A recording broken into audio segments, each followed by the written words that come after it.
कांग्रेस के पूर्व राष्ट्रीय अध्यक्ष राहुल गांधी की सदस्यता साल 23 मार्च 2013 के एक मामले में रद्द कर दी गई है। ऐसे में कांग्रेस के नेता अगर चाहते तो वो तुरंत इस मामले को उच्च न्यायालय में ले जा सकते थे, लेकिन अभी तक उनके द्वारा ऐसी कोई भी कार्यवाही नहीं की गई, जिससे पता चलता है कि आज कांग्रेस के ही नेता नहीं चाहते कि देश में राहुल गांधी को नेतृत्व करने का मौका मिले। ढालपुर में पत्रकार वार्ता को संबोधित करते हुए पूर्व शिक्षा मंत्री गोविंद सिंह ठाकुर ने कहा, मुझे लगता है कि कांग्रेस पार्टी और कांग्रेस के भीतर की राजनीति राहुल गांधी जी को बचाने का काम नहीं कर रही है, बल्कि उनको फंसाने का काम कर रही है। और जब आज से 4 साल पहले राहुल गांधी जी ने जो स्टेटमेंट दी थी, उन्हें कहा था कि मोदी नाम के सरनेम वाले सब चोर हैं, और जिसके कारण से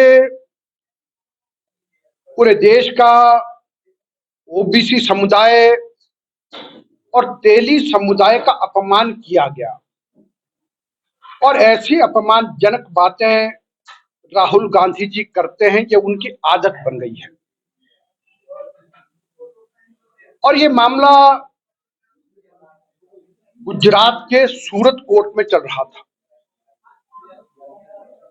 और कोर्ट ने भी, और जिन लोगों ने अवमानना का केस किया था, उन लोगों ने भी राहुल गांधी जी को मौका दिया कि आप इस बात के लिए खेद व्यक्त करें या क्षमा याचना करें।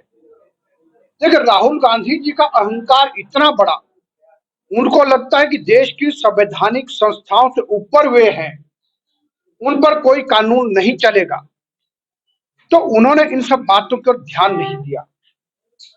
और फिर जब 23 मार्च 2023 को सूरत कोर्ट ने उनको 2 साल की सजा सुनाई, तो उसके बाद उनके सलाहकारों ने उनको सलाह ठीक नहीं दी।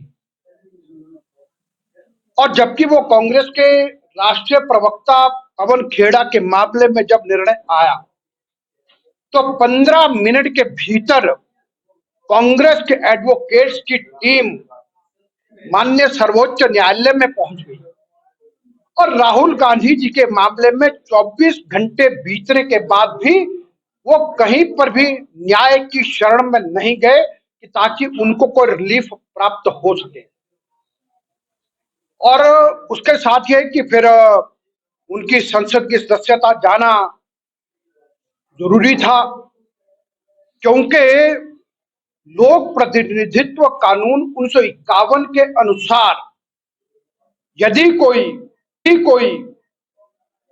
मेंबर पार्लियामेंट या कोई विधायक का सदस्य 2 साल या उससे अधिक की किसी को सजा होती है, तो उसको तुरंत इस कानून के अंतर्गत विद इमीडिएट इफेक्ट उसकी सदस्यता भंग की जाती है। और फिर सारा मामला कानून के दायरे में हुआ है। और फिर 2013 का लिली थॉमस वर्सेस भारत सरकार मामले में सुप्रीम कोर्ट ने यह कहा है कि यदि कोई ऐसा मामला है तो तुरंत उसकी संसद सदस्यता भी भंग की जाती है, तो इसलिए वो हुई है। और इसलिए इस सब में मैं यही कहूंगा कि उनको न्याय की शरण में जाना चाहिए। और फिर कांग्रेस पार्टी इस प्रकार से सहानुभूति बटोरने का प्रयास कर रही है, और इससे उनको कुछ नहीं मिलने वाला।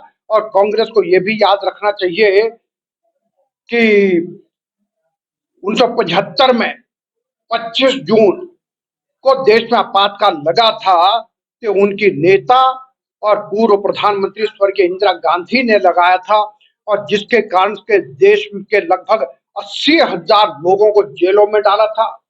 जो भी लोग ये लगता था कि इंदिरा गांधी की विचारधारा के अनुकूल नहीं है, और सारे राजनीतिक विरोधियों को जेल की सलाखों के पीछे डाला था, और सारे मीडिया को बंद किया था, कोई समाचार नहीं छपता था।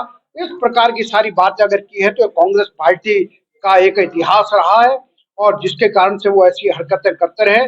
और वर्तमान में जो देश के प्रधानमंत्री नरेंद्र मोदी है, वो देश के तो लोकप्रिय नेता है ही है और पूरी दुनिया के लोकप्रिय नेता हैं। और आज वो G20 की अध्यक्षता के नाते उन्होंने पूरी दुनिया को भी एक नारा दिया है जिसमें कहा गया है कि वसुधैव कुटुंबकम। इस बात को लेकर के आगे चलेंगे और उन्होंने ये कहा है, एक धरती है, एक परिवार है, एक पृथ्वी है। इस बात को लेकर के आगे चल रहे हैं।